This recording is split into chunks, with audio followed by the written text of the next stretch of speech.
राज्य मंत्रिमंडळामध्ये अनेक नेत्यांच्या वर्णी लागलेल्या आहेत। कोणाला कॅबिनेट तर कोणाला राज्यमंत्री भेटलेला आहे। अहमदपूरचे आमदार बाबासाहेब पाटील यांना राष्ट्रवादीकडून कॅबिनेट मंत्रीपद भेटलेलं आहे, सहकार खातं मिळालेलं आहे आणि मतदारसंघातील कार्यकर्त्यांनी त्यांचा एक आगळा वेगळा सत्कार केलेला आहे।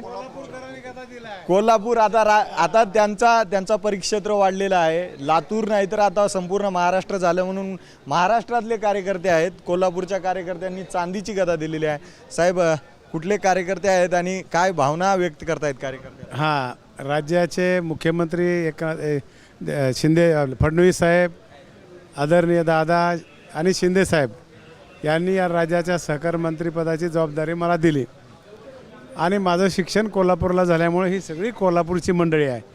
आपल्या मित्राला एवढा मोठा बहुमान भेटला आहे म्हणून कोल्हापूरहून हा गदा आणून मला दिला आहे।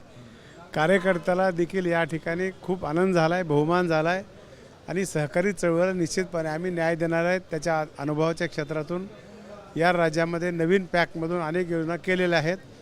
या सहकारी चळवळीला आम्ही ऊर्जित अवस्था आणण्यासाठी प्रामाणिकपणे प्रयत्न करणार आहोत। खरं तर कार्यकर्त्यांना विचारू, या गदाबद्दल काय सांगाल, काय विशेषता आणि काय भावना आहे त्यामध्ये? पैलवान कोल्हापूरला 20 वर्षे लहानपणापासून 11 वर्षे गंगाईस तालमीत राहिले होते।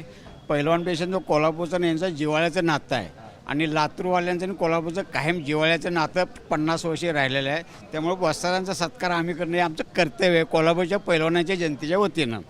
कोल्हापूरमध्ये आपण पैलवानकी केलेली आहे। मी तिथे शिकायला होतो, गंगावेस तालमीमध्ये होतो। हरिश्चंद्र बिराज आमचे गुरु होते, गणपत खेडकर, दीनानाथ सिंग यांच्यासोबत मी राहिलेला आहे।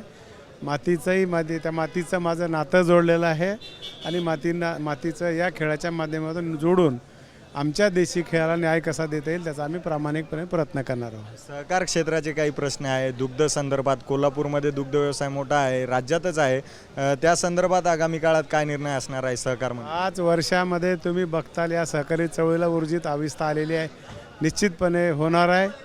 देशाचे आमच्या खात्याचे मंत्री गृहमंत्री अमित भाई शाह यांनी एक चांगल्या प्रकारचं धोरण अवलंबले आहेत।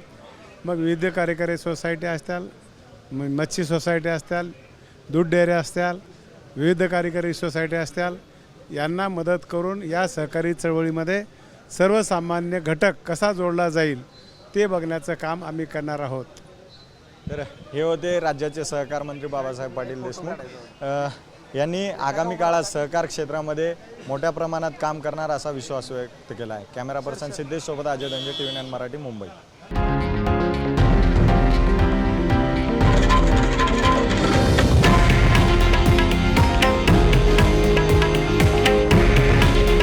हे आहे देशातील नंबर 1 न्यूज नेटवर्क आणि आपण पाहत आहात TV9 मराठी।